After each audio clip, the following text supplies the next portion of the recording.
Friends to विटोर classes. So हम एक और वीडियो आपके लिए लेके आए जो कि 12 दिसंबर 2023 का करंट अफेयर है। तो चलिए इसे स्टार्ट करते हैं।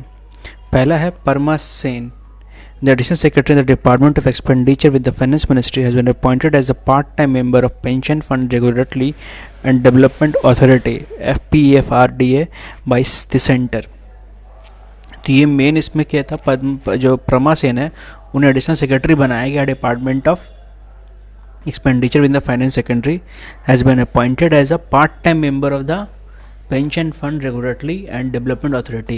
तो ये जो है PFRDA, ये बहुत ही इम्पोर्टेंट नाम है आप, ठीक है। और mister Sen assumes a position previously held by any George Matthew. तो इसके पहले एनी जॉर्ज मैथ्यू इस पोजीशन पे थी, ठीक है। तो ज़्यादा यही सब है। अगला है the Madhya Pradesh Government under the leadership of Chief Minister Mohan Yadav had decided to establish the PM College of Excellence in each district of the state। तो PM College of Excellence her district के मध्य प्रदेश के हर district में बनेगा। Was made during the inaugural cabinet meeting chaired by the new CM। Out of total 570 government college, one college in each district will be upgraded as a PM College of Excellence। Additionally, the government has decided to implement a cyber tahsil system in all districts and impose a ban on illegal use of loudspeaker at religious and other locations। से बहुत सारी चीज़ें हुई है जिसे वो भी ठीक होना ज़रूरी है धीरे धीरे। जैसे लाउड स्पीकर्स ये तो हर जगह बंद हो जाना चाहिए। फिर और ये जो PM कॉलेज ऑफ एक्सेलेंस है, अगर ये सही से इम्प्रूव किया गया एंड सही पैरामीटर्स इसके है उस पर खड़ा हो गए सारे कॉलेजेस, तो बहुत ही ज़्यादा इम्प्रूवमेंट होगा बच्चों के स्किल्स के ऊपर और उनको आगे बढ़ने के ऊपर। National energy conservation day is observed annually on 14 दिसंबर 14, ठीक है। तो नेशनल एनर्जी कंजर्वेशन कब मनाया जाता है? 14 to emphasise the significance of conserving energy and showcase the national achievements in energy efficiency, ठीक है। तो ये और दूसरा क्या है, 2023 celebration held Vigyan Bhavan in new Delhi will graced by the president of India Shrimati Droupadi Murmu. The bureau of energy efficiency under ministry of power leads the celebration. ये चीज़ लीड कौन करता है? Bureau of energy efficiency.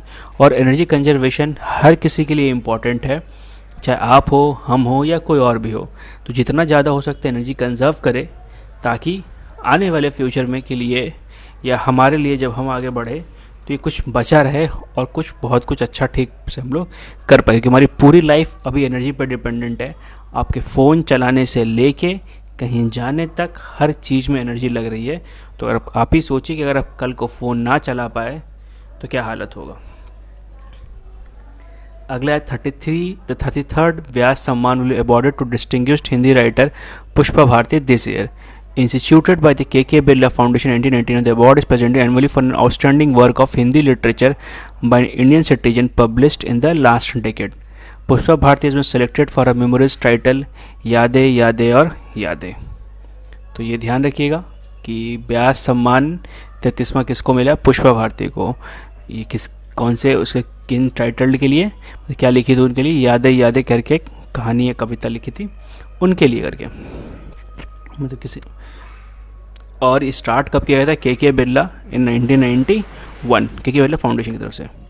Historic agreement the UAE consensus has been reached in Dubai calling for transition away from fossil fuels to achieve net zero by 250। मतलब अब UAE का ये है कि 250 तक सारे फॉसिल फ्यूल से बढ़ के नॉर्मल एनर्जी पे आ जाएगा। नॉर्मल एनर्जी मतलब रिन्यूएबल एनर्जी, जो एनर्जी हम बार बार बना सकते हैं, सन एनर्जी, विंड एनर्जी, ये सब एनर्जी पर, सोलर एनर्जी, तो ये सब पे आए। बाकी जो तेल है, इन सब से कोयला है, जो फॉसिल फ्यूल है जिसे फॉसिल से जो बनता है उसको कम करने हैं। This mark a crucial turning point in a global efforts to combat climate change and aims to limit global warming to 1.5 degree Celsius.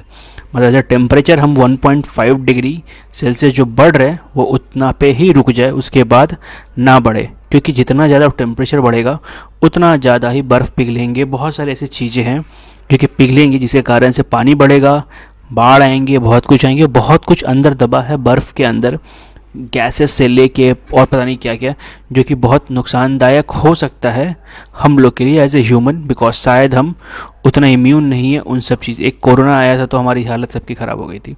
तो अगर कुछ वैसा और निकल जाए बहुत बड़े लेवल पे तो फिर पूरा ह्यूमन पॉपुलेशन ख़त्म हो सकता है।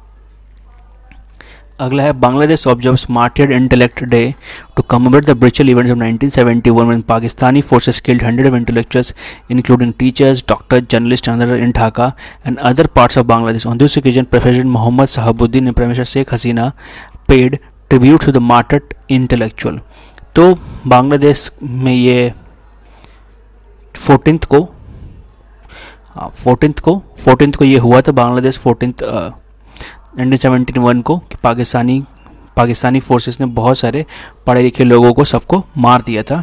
तो उस चीज़ को याद करके जो वहाँ के प्रेसिडेंट मोहम्मद शहाबुद्दीन और प्राइम मिनिस्टर शेख हसीना अपना ट्रिब्यूट्स पे किए।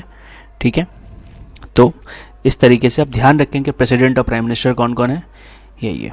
तो आज के लिए करंट अफेयर इतना ही। अच्छा लगा वीडियो तो लाइक करें, कमेंट करें, शेयर करें, सब्सक्राइब करें। देखने के लिए thank you and all the best for your exams friends. Thank you for watching.